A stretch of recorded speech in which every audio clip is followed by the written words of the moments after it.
ನಾನೊಂದು ವಿಷಯ ಕೇಳ್ತೀನಿ, ಪ್ರಾಮಾಣಿಕವಾಗಿ ಬೇಜಾರು ಮಾಡ್ಕೊಳ್ದೆ ನನಗ್ ನೀನು ಉತ್ತರ ಕೊಡ್ಬೇಕು, ಆಯ್ತಾ? ಸರಿ ಸತ್ಯಣ್ಣ, ಅದೇನ್ ಕೇಳ್ಬೇಕು ಕೇಳಿ. ಆದ್ರೂ ಈ ವಿಷಯದಲ್ಲಿ ಕೊಂಕಣ ಸುತ್ತಿ ಮೈಲಾರ್ಗ್ ಬರಲ್ಲ, ನೇರವಾದ ಪ್ರಶ್ನೆಗೆ ಬರ್ತೀನಿ. ಮಯೂರಿ ಬಗ್ಗೆ ನಿನ್ಗೇನ್ ಅನ್ಸುತ್ತೆ? ಏನ್ ಅನ್ಸುತ್ತೆ ಸತ್ಯಣ್ಣ, ನೋಡಕ್ಕೆ ಮುದ್ದಾಗಿದ್ದಾರೆ, ಚೆನ್ನಾಗೂ ಇದ್ದಾರೆ, ಅಷ್ಟೇ ಮಾಡರ್ನ್ ಕೂಡ. ಅವಳು ಅಜಿತ್ಗೆ ಒಳ್ಳೆ ಜೋಡಿ ಆಗ್ತಾಳೆ ಅಂತ ನಿಂಗೆ ಅನ್ಸುತ್ತಾ? ಯಾಕೆ ಮಾತು ಹೇಳಿದೆ ಅಂದ್ರೆ, ಹೇಗೂ ಅವರು ತುಂಬಾ ವರ್ಷಗಳಿಂದ ಬಹಳ ಆತ್ಮೀಯ ಸ್ನೇಹಿತರು, ಕೂಡಿ ಆಡಿ ಬೆಳೆದವರು, ಅದು ಅಲ್ಲದೆ ನಮ್ಮ ರಾಮನನ ಸಂಬಂಧಿ. ಅವರಿಬ್ಬರು ಜೋಡಿ ಚೆನ್ನಾಗಿರುತ್ತೆ ಅಂತ ನನಗನ್ಸುತ್ತೆ. ಈ ವಿಷಯದಲ್ಲಿ ನಿನಗೇನು ಅನ್ಸುತ್ತೆ? ಸತ್ಯಣ್ಣ ನಿಮ್ಗೇನ್ ಆಗಿದೆ? ಹೆಂಡತಿ ನಾನು ಇಲ್ಲೇ ಇದ್ದೀನಿ, ಕಲ್ಗುಲ್ ಹಾಗೆ. ಹೆಂಡತಿ ಮುಂದೆನೆ ಗಂಡನ ಬಗ್ಗೆ ಹೀಗೆಲ್ಲ ಮಾತಾಡ್ತೀರಾ ನೀವು? ಅಲ್ಲಮ್ಮ, ನೀನ್ ಯಾಕೆ ಇಷ್ಟೊಂದು ಸಿಟ್ ಮಾಡ್ಕೋತಿದ್ಯಾ? ಹೇಳ್ತೀನಿ ಕೇಳೋ, ಒಳ್ಳೆ ನೀನ್ ಆಡ್ತಾರ ರೀತಿ ಹೇಗಿದೆ ಗೊತ್ತಾ? ನಿಜವಾದ ಹೆಂಡತಿ ನೀನೇ ಅನ್ನೋ ತರ. ಇನ್ನು ನಾನು ಲಾಯರ್ ಸರ್, ನೀಬ್ರು ಗಂಡ ಹೆಂಡತಿ, ನಿನ್ನ ಗಂಡನ್ನ ಕರ್ಕೊಂಡು ಹೋಗಿ ಇನ್ಯಾರಿಗೂ ಮದ್ವೆ ಮಾಡಿಸ್ತಿದ್ದೀನಿ ಅನ್ನೋ ರೀತಿಯಲ್ಲಿ ನನ್ನ ಜೊತೆ ಮಾತಾಡ್ತಿದ್ಯಲ್ಲ, ಇದು ನ್ಯಾಯನಾ? ಸ್ವಲ್ಪ ಸಮಾಧಾನವಾಗಿ ನಾನ್ ಹೇಳೋ ಮಾತನ್ನ ತಿಳ್ಕೋ, ಆಗ ನನ್ನ ಮನೋದ್ದೇಶ ಏನು ಅಂತ ನಿಂಗೆ ಅರ್ಥ ಆಗ. ಹೇಗೂ ಇನ್ನು ಕೆಲವು ದಿನಗಳಲ್ಲಿ ನಿನ್ನ ಅಜಿತನ ಕಾಂಟ್ರಾಕ್ಟ್ ಮದುವೆ ವಿಚಾರಗಳು ಮುಗಿಸೋದು. ನಿನ್ನ ಜೊತೆಗಿನ ಒಪ್ಪಂದ ಮುಗಿದ ಮೇಲೆ ಅಜಿತನ್ಗೆ ಬೇರೆ ಮದುವೆಗೆ ಒಪ್ಪಿಸ್ತೀವಿ. ಅದು ಅಲ್ಲದೆ ಅವನು ಸಾಹಿತ್ಯನ ಬಿಟ್ಟು ಇಷ್ಟು ದೂರ ಬಂದಿದ್ದೆ ಹೆಚ್ಚು. ಈಗ ಒಬ್ಬ ಗೆಳೆಯನಾಗಿ, ಅಣ್ಣನಾಗಿ ಅವನು ಮದುವೆಗೆ ನಾನೇ ಒಪ್ಪಿಸ್ಬೇಕು. ಅದು ಅಲ್ಲದೆ ಇನ್ನು ಮೇಲೆ ಅವನನ್ನ ಒಂಟಿಯಾಗಿ ಬಿಡಕ್ಕಾಗತ್ತಾ? ಸಾಧ್ಯನೇ ಇಲ್ಲ. ಮಯೂರಿ ಅವನು ಜಂಟಿಯಾಗಿ ಬೆಳೆದು ಅವನಿಗೆ ಮದುವೆ ಮಾಡಿಸ್ಲೇಬೇಕು. ಅದು ಅಲ್ಲದೆ ರಾಮನ ಸಂಬಂಧಿ ಬೇರೆ, ಇದಕ್ಕಿಂತ ಒಳ್ಳೆ ಆಯ್ಕೆ ಬೇರೆ ಇಲ್ಲ. ನೀನ್ ಬಿಟ್ಟು ಹೋದ್ರೆ ಸಾಕು. ಅವಳು ಅಜಿತನ ಖಂಡಿತ ಬಿಡಲ್ಲ, ಮದುವೆ ಆಗಿ. ಅಷ್ಟಕ್ಕೂ ಮೀರಿ ಹೇಳ್ಬೇಕು ಅಂದ್ರೆ ಮಯೂರಿನ ಕರ್ಸಿದ್ದು ನಾನೇ. ಸತ್ಯಣ್ಣ, ಹೌದು. ಅಲ್ಲ ಸತ್ಯಣ್ಣ, ಇದನ್ನೆಲ್ಲ ನನ್ ಮುಂಚೆನೆ ಯಾಕೆ ಹೇಳಿಲ್ಲ? ನನ್ನಿಂದ ಯಾಕೆ ಮುಚ್ಚಿಟ್ರಿ? ಯಾಕೆ ಹೇಳ್ಬೇಕು? ಹೇಳಿದ್ರೆ ಏನಾಗತ್ತೆ ಹೇಳು? ಅವಳನ್ನ ನಾನೇ ಕರ್ಸಿದ್ದು ಅಂತ ಎಲ್ರಿಗೂ ಗೊತ್ತಾದ್ರೆ ಆ ಕ್ರೇಜ್ ಇರಲ್ಲ, ಎಲ್ರಿಗೂ ನೈಜತೆ ಅನುಭವ ಸಿಗ್ಬೇಕು. ಹಾಗಾಗಿ ಅವಳನ್ನ ನಾನ್ ಕರ್ಸಿದ್ದು. ಇನ್ನೊಂದು ವಿಚಾರ ಹೇಳ್ತೀನಿ, ಮನಸ್ಸನ್ನ ಗಟ್ಟಿ ಮಾಡ್ಕೊ. ಮಯೂರಿಗೆ ನಿಮ್ಮಿಬ್ಬರ ಕಾಂಟ್ರಾಕ್ಟ್ ಮ್ಯಾರೇಜ್ ಬಗ್ಗೆ ಚೆನ್ನಾಗಿ ಅಂದ್ರೆ ಅರ್ಥ, ನಿನ್ನ ತಾಯಿಗೋಸ್ಕರ ಅಜಿತ ನಿನ್ನೆಲ್ಲ ಮದುವೆ ಆಗಿದ ವಿಚಾರ. ಸಬಾಸ್, ನನಗ್ ಮೊದ್ಲಿಂದಾನೇ ಅನುಮಾನ ಆಯ್ತು, ಬಟ್ ಇವತ್ತು ಕ್ಲಿಯರ್ ಕಟ್ ಆಗೋಯ್ತು. ಏನ್ ಭೂಮಿ, ಒಪ್ಪಂದದ್ ಮದ್ವೆ ಮಾಡ್ಕೊಂಡು ಎಲ್ರು ಒಪ್ಪೋ ಹಾಗೆ ಆಕ್ಟ್ ಮಾಡಿ ನಮ್ಮೆಲ್ಲಾರ್ಗು ಚೆನ್ನಾಗ್ ಚಳ್ಳೆ ಹಣ್ಣು ತಿನ್ಸಿದ್ರಿ ಅಲ್ವಾ? ಅಂಜು, ಹಾಗಲ್ಲ. ಪುರಾಣ ಎಲ್ಲ ಕೇಳಕ್ ನನಗ್ ಒಂಚೂರು ಇಂಟ್ರೆಸ್ಟ್ ಇಲ್ಲ ಭೂಮಿ. ಇವಾಗೆ ನಾ ಎಲ್ಲಾರ ಹತ್ರ ಹೋಗಿ ಸತ್ಯ ಏನು ಅಂತ ಹೇಳಿ. ಅಯ್ಯೋ ಅಂಜು, ನನ್ ಮಾತ್ ಕೇಳು. ಅಜ್ಜಿ, ಅಜ್ಜಿ, ದೊಡ್ಡಪ್ಪ, ಮಾವ, ಅತ್ತೆ. ಅಂಜು, ಯಾಕೆ ಇನ್ಸಾಡ್ತಾ ಇದೆ? ಏನಾಯ್ತು? ನಿಜ ಗೊತ್ತಾಯ್ತು ಅಜ್ಜಿ, ನನ್ ದೇವನಿಂದ ಡೌಟ್ ಇತ್ತಲ್ಲ, ಅದ್ ನಿಜ ಆಗೋಯ್ತು. ಏನು ಅಂಜು, ಈ ರೀತಿ ಆವೇಶದಲ್ಲಿ ಮಾತಾಡೋದನ್ನ ನಿಲ್ಸು. ಏನಾಯ್ತು ಅಂತ ಸ್ವಲ್ಪ ಸಮಾಧಾನವಾಗಿ ಹೇಳು. ಸಮಾಧಾನ ತಗೊಳ್ಳೋಂತ ವಿಷಯನೇ ಅಲ್ಲ ಇದು. ಏನೇ ಆಯ್ತು? ಭೂಮಿ ಮತ್ತೆ ಅಜಿತ್ ಮದ್ವೆ ಮದ್ವೆ ಆಗಿದ್ರು ಅದು ನಿಜಾನೇ ಅಲ್ಲ. ಕರೆಕ್ಟ್.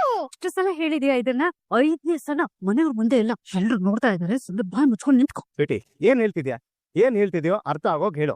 ಮಾವ, ನಾ ಎಂಥ ಎಕ್ಸ್ಕ್ಲೂಸಿವ್ ನ್ಯೂಸ್ ಹೇಳ್ತೀನಿ ಅಂದ್ರೆ ಈ ತರ ನಿಮ್ ಮುಂಚೆ ಯಾವತ್ತೂ ಕೇಳೇ ಇರಲ್ಲ ಮಾವ. ಈ ಅಜಿತ್ ಮತ್ತೆ ಭೂಮಿದು ಕಾಂಟ್ರಾಕ್ಟ್ ಮದ್ವೆ. ಅಲ್ಲ ಅಂಜು, ಏನ್ ಹೇಳ್ತಿದೀಯಾ? ಯಾರಾಗ ಹೇಳಿದ್ದು? ಯಾರು ಏನು ಹೇಳಿಲ್ಲ ಅಜ್ಜಿ, ನಾನೇ ಕೇಳಿಸ್ಕೊಂಡಿರೋದು. ಈ ಸತ್ಯಣ್ಣ ಈ ಭೂಮಿ ಹತ್ರ ಇವತ್ ತಾನೇ ಕಿಚನ್ ಅಲ್ಲಿ ಮಾತಾಡ್ತಿದ್ರು, ಅವ್ರ ಬಾಯಲ್ಲೇ ಈ ವಿಷಯ ಬಂದಿದ್ದು. ಈ 3 ಜನ ಸೇರ್ಕೊಂಡು ನಮ್ಮನ್ನೆಲ್ಲ ಯಾಮಾರಿಸ್ತಾ ಇದಾರೆ.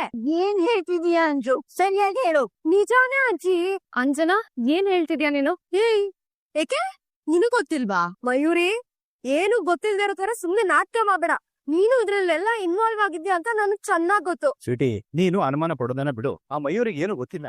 ಮಾವ, ಸುಮ್ನೆ ಅನುಮಾನ ಪಟ್ಕೊಂಡು ಎಲ್ಲಾರ ಮುಂದೆ ಈ ತರ ಹೇಳೋದಕ್ಕೆ ನಂಗೇನ್ ಹುಚ್ಚಿರ್ದಿಲ್ಲ.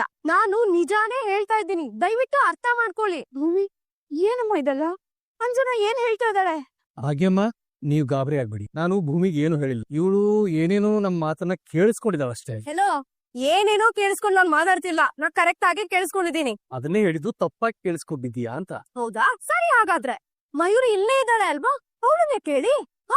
ಕೇಳಿ ರೀ, ನೀವೇ ಅಡ್ಗೆ ಮನೇಲಿ ಹೇಳಿದ್ರಿ ತಾನೆ ಈ ಮಯೂರಿಗೆ ಅಜಿತ್ ಕಂಡ್ರೆ ಲವ್ ಇದೆ ಅಂತ. ಅಂಜು, ಏನ್ ಹೇಳ್ತಾ ಇದ್ಯಾ? ಓ ಹೌದು ನಚ್ಚಿ, ನಾನ್ ಸುಳ್ಳು ಹೇಳ್ತಿಲ್ಲ. ಈ ಮಯೂರಿನ ಮನೆ ಕರ್ಸಿದ್ದೆ ಈ ಸತ್ಯಣ್ಣ. ಈ ಮಯೂರಿಗೆ ಈ ಅಜಿತ್ ಮತ್ತೆ ಭೂಮಿದು ಕಾಂಟ್ರಾಕ್ಟ್ ಮದ್ವೆ ಅಂತ ಗೊತ್ತು. ನೀನೇ ಕೇಳು. ಸತ್ಯಣ್ಣ ಮಾತಾಡಿ. ಸತ್ಯಣ್ಣ, ಯಾಕೆ ಸುಮ್ನೆ ಇದ್ದೀರಾ? ಈಗ ಯಾಕೆ ಮಾತೆಲ್ಲ? ಯೋ ಅಜ್ಜಿ, ಈ ಮಾತುಗಳೆಲ್ಲ ಇವಾಗ್ಲೇ ಕ್ಲಿಯರ್ ಆಗ್ಬೇಕು. ಇವ್ರುಗಳೆಲ್ಲ ಸುಮ್ನೆ ನಮ್ಮನ್ನ ಯಾಮಾರಿಸ್ತಾ ಇದಾರೆ. ಏ ಮಯೂರಿ, ಮಾತಾಡು. ಏನಕ್ ಸುಮ್ನೆ ನಿಂತಿದ್ಯಾ? ಇವ್ರಿಬ್ರದ್ದು ಕಾಂಟ್ಯಾಕ್ಟ್ ಮದ್ವೆ ಅಂತ ನಿಮ್ಗೆ ಗೊತ್ತಿತ್ತು ತಾನೆ. ಬೇವ್ರಿ ಏನಮ್ಮ ಇದೆಲ್ಲ, ಏನ್ ವಿಷಯ? What nonsense. ಈ ಅಂಜು ಹೇಳ್ತಿರೋದೆಲ್ಲ ಸುಳ್ಳು. ಏ ಅಂಜು, ಈ ಮನೆಗೆ ನನ್ನನ್ನ ಸತ್ಯ ಅಣ್ಣ ಯಾಕೆ ಕರಿಬೇಕು, ಯಾಕೆ ಕರೆಸ್ಬೇಕು? ನಾನ್ ಈ ಮನೆಗ್ ಬಂದಿದ್ದು ಶಾರದಾ ದೊಡ್ಡಮ್ಮನ್ನ ಮಾತಾಡ್ಸೋದಿಕ್ಕೆ. ಸುಳ್ಳು ಸುಳ್ಳು ಸುಳ್ಳು. ಮಯೂರಿ, ನೀ ಅಜ್ಜಿ ಜೊತೆ ಬಿಹೇವ್ ಮಾಡೋದ್ ನೋಡಿದ್ರೇನೆ ಗೊತ್ತಾಗುತ್ತೆ ನೀನ್ ಅವನ್ನ ಎಷ್ಟು ಲವ್ ಮಾಡ್ತಿದ್ಯಾ ಅಂತ. Stop it Anjana.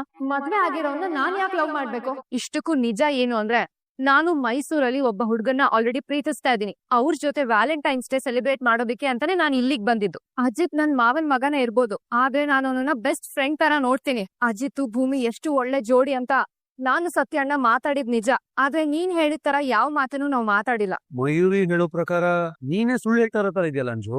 ಪಾಪ ಅಂಜನಾಗೆ ಅಜಿತ ಮೇಲೆ ಏನ್ ಕೋಪ ಏನೋ, ಅದಕ್ಕೆ ಹೀಗೆಲ್ಲ ಹೇಳ್ತಿದ್ದಾಳೆ ಅಲ್ವಾ ಅಜಿತ? ಅಲ್ಲ ಸತ್ಯಣ್ಣ, ಅಂಜು ಕೋಪ ಇದ್ದಿದ್ರೆ ಇವತ್ತೇ ಏನಕ್ಕೆ ಹೇಳ್ತಾ ಇದ್ಲು?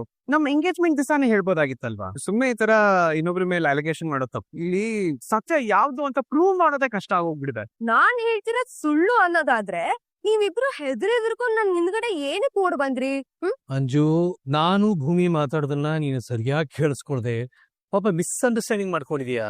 ಅದು ಅಲ್ಲದೆ ಮನೆಯಲ್ಲಿ ಗಣಪತಿ ಹೋಮ ನಡೀತಾ ಇದೆ, ಅದ್ರ ಮಧ್ಯೆ ನೀನು ಹೋಗಿ ಎಲ್ರಿಗೂ ಹೇಳೋದು ಮನಸ್ತಾಪ ಆಗೋದು ಬೇಡ ಅಂತ ನಾವಿಬ್ರು ನಿನ್ ಹಿಂದೆ ಓಡ್ ಬಂದಿವಿ ಅಷ್ಟೇ ಅಲ್ವೇನ ಭೂಮಿ? ಹೌದು ಅಷ್ಟೇ. ಅಂಜು, ಏನಮ್ಮ ನೀನು ಇವ್ರೇನೋ ಮಾತಾಡೋದನ್ನ ನೀನ್ ತಪ್ಪಾಗಿ ಕೇಳಿಸ್ಕೊಂಡು ಇವ್ರಿಬ್ರ ಮೇಲೆ ಸುಮ್ನೆ ಆರೋಪ ಮಾಡ್ತಿದ್ಯಲ್ಲ, ಈಗ ಎಷ್ಟು ಮಟ್ಟಿಗೆ ಸರಿ ಹೇಳು?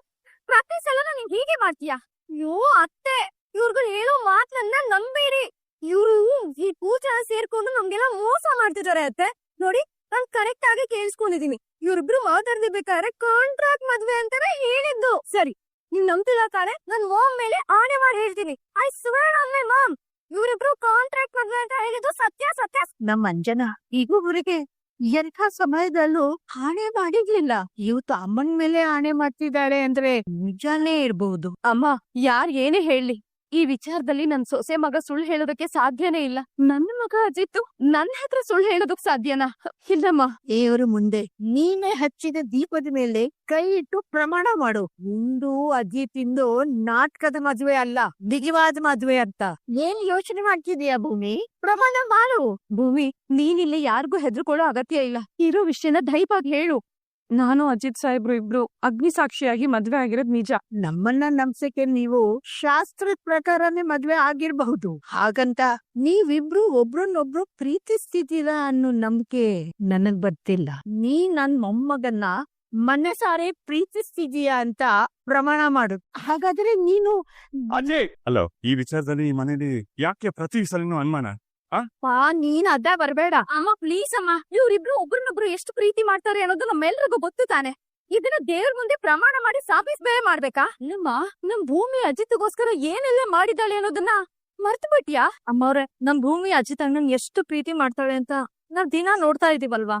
ನಾಟಕದ ಮದ್ವೆ ಆದಾಗ ಅವ್ರದನ್ನ ಸಾಬೀತ್ ಮಾಡೋದಕ್ಕೆ ಜಾಸ್ತಿ ಪ್ರೀತಿ ಮಾಡೋ ಹಾಗೆ ನಟಿಸ್ಬೋದಲ್ವಾ? ಭೂಮಿ ಅಜಿತನ್ನ ಪ್ರೀತಿಸ್ತಾ ಇದ್ದಾಳೆ ಅಂತ ಪ್ರಮಾಣ ಮಾಡಿ ಹೇಳ್ಬೇಕು. ಅಲ್ಲ ಜಿ, ನಂಗೊಂದು ಅರ್ಥ ಆಗ್ತಿಲ್ಲ.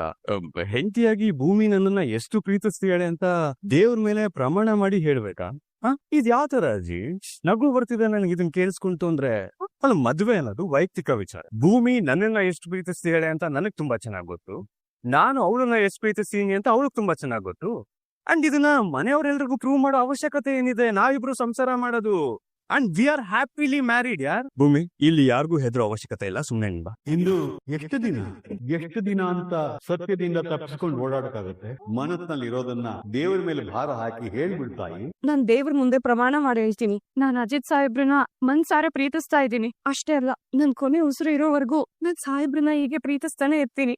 ಒಂದ್ ಕ್ಷಣನೂ ಅವ್ರನ್ನ ಬಿಟ್ಟು ಬಾಳೋ ಶಕ್ತಿ ನನ್ನಲ್ಲಿಲ್ಲ. ನಮ್ ಭೂಮಿ ಯಾವತ್ತೂ ಸುಳ್ಳು ಹೇಳಲ್ಲ ದೊಡ್ಡವ್ರೆ. ಅಂಜು, ಬಾ ಇಲ್ಲಿ. ಇಂಥ ಮಾತುಗಳನ್ನೆಲ್ಲ ಇಲ್ಲೇ ಈ ಕ್ಷಣನೇ ಬಿಟ್ಬಿಡು. ನಚ್ಚಿನ ಮದ್ವೆ ಮಾಡ್ಕೊಂಡು ಎಲ್ರೂ ಜೊತೆ ಇದೇ ಮನೇಲಿ ನೀನು ಒಟ್ಟಿಗೆ ಇರ್ಬೇಕಾದವಳು. ಸುಮ್ನೆ ಮನ್ಸು ಗಳಿಸ್ಕೋಬೇಡ.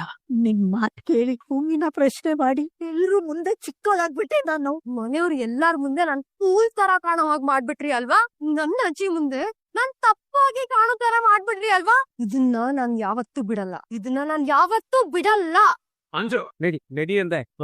I said, what did ದಯವಿಟ್ಟು ಕ್ಷಮಿಸ್ಬಿಡಿ ಗುರುವೆ, ಈಗಾಗತ್ತೆ ಅಂತ ನಮಗೂ ಗೊತ್ತಿರಲಿಲ್ಲ. ಕ್ಷಮಿಸುವಂತದ್ದೇನು ಆಗಿಲ್ಲ. ಅನುಮಾನ ಸತ್ಯದ ಮುಂದೆ ತಲೆಬಾಗಿದೆ ಅಷ್ಟೇ. ಕೆಲವರನ್ನ ಕಾಡ್ತಿದ್ದ ಪ್ರಶ್ನೆಗಳಿಗೆ ಉತ್ತರ ಸಿಕ್ಕಿದೆ ಅಷ್ಟೇ, ಹೇಳೋಲ್ವಾ ಆಗೋದೆಲ್ಲ ಒಳ್ಳೇದಕ್ಕೆ ಅಂತ. ಜೀವನದಲ್ಲಿ ನೀನ್ ಯಾವುದೇ ಕಾರಣಕ್ಕೂ ಸುಳ್ಳು ಹೇಳಲ್ಲ ಅಂತ ನನ್ಗೆ ತುಂಬಾ ಚೆನ್ನಾಗಿ ಗೊತ್ತು.